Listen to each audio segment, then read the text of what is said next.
Hi folks, I wanted to post a little update with a bit of channel news, some thoughts about what we might see in War Thunder through the end of the year, and some early structure on how I think they could add player-controlled aircraft carriers to the game. First, a bit of channel news. I've opened up channel memberships. There are two tiers, a basic one if you just want to support the channel, and a higher one if you want to sit at the cool kids table.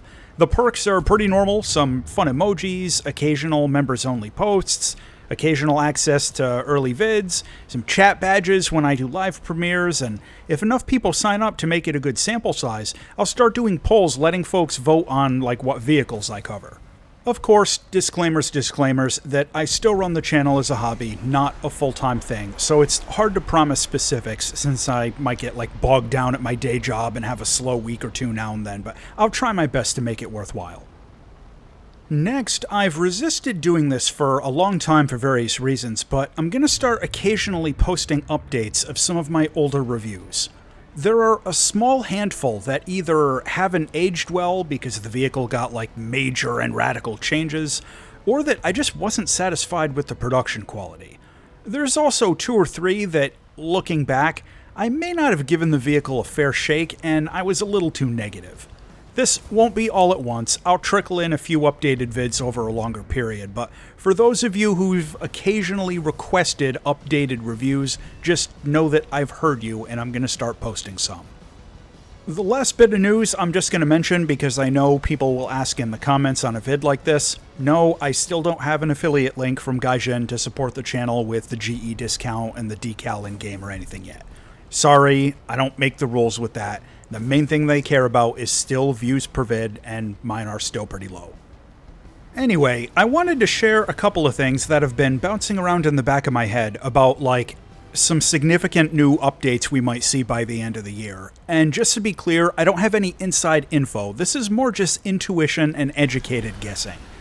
One of the next big features I think we're going to get is electronic countermeasure jamming pods. There are a lot of reasons for this, but I think it makes sense from a few different angles.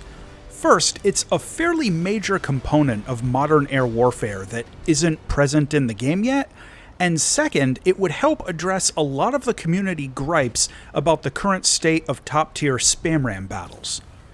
Now, how ECM jamming and all of that works out in real life is a pretty complicated topic as it varies dramatically from one unit to the other. But what I suspect they're going to do in the game is have it just prevent radar locks or displace them slightly, similar to how the infrared countermeasure units do it on helicopters in the Su-39. It's one of those things that makes an interesting new feature, but probably wouldn't be a huge unbalancing game changer.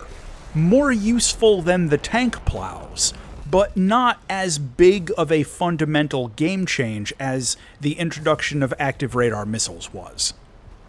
Next up, there was a recent denial, but I still smell the F-18 on the horizon. Maybe not in the next update, but soon.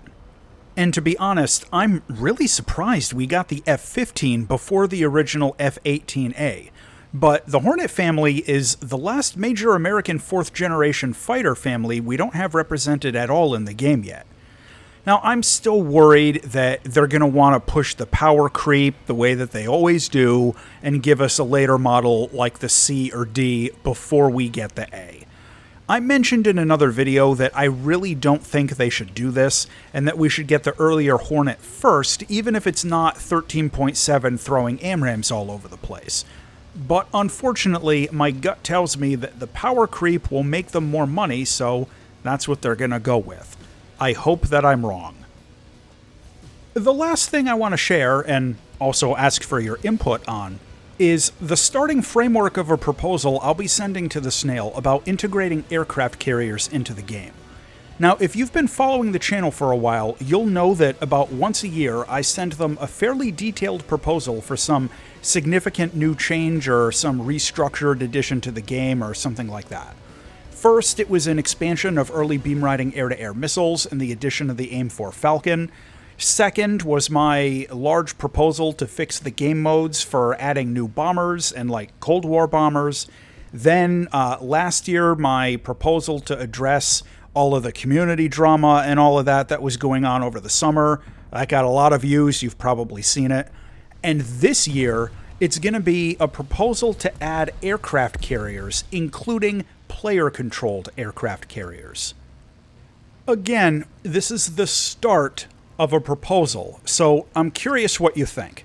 The basic structure I'm working on is having player-controlled aircraft carriers out in naval battles serve as a spawn point and recovery point for player-controlled naval aircraft if somebody spawns in as some close air support over the naval battle. Most carriers also have some light armaments, so they wouldn't be completely defenseless or anything, even if it's just some AA batteries. But I figured letting a carrier double as a spawn point would give teams an actual reason to have one spawn in, and maybe let the carrier player get a little bonus each time somebody new spawns off of their flight deck or lands on it for the first time. In addition to that, maybe let the player in the carrier send a small AI air attack of like 2 or 3 planes and have it function like an artillery strike does in ground battles. You get an ability button with a cooldown that sends aircraft in where you call it onto the map, and if there's an enemy there when they get there, they make one attack pass and fly home. Both of these, I think, allow for some neat ways to differentiate carriers. Some carrier classes could allow more or less player aircraft to be spawned in from them at the same time, or be able to send out different types of aircraft with the artillery cooldown function thing. For example, like some early 1930s carrier could send in scout planes that would spot targets in the zone and give like an instant distance measurement for 5 seconds afterwards to anyone who targets it in the time window or something like that. Maybe have them be able to send up an AI fighter for close air support defense. Later carriers might get the ability to send in dive bombers, torpedo planes, better fighters for defense, that sort of thing. Even later carriers might get an ability to spawn more than one type of aircraft at a time or something like that. The one major issue I see right now is that they'd have to increase the size of naval maps pretty significantly for the carriers to be survivable for more than a minute. And of course, getting more carrier models in the game makes it easier to add them in as spawn points and targets in air battles matches. But they still seem to keep removing naval maps rather than adding more. Anyway, what do you guys think? Throw some feedback about the carrier idea in a comment. If it gets flooded, I probably won't be able to reply to everything, but I promise I'll read them all before writing up a final draft, and I'll post some content about it when I'm done. As always, thanks for watching, and if you enjoyed this video, check out this other one.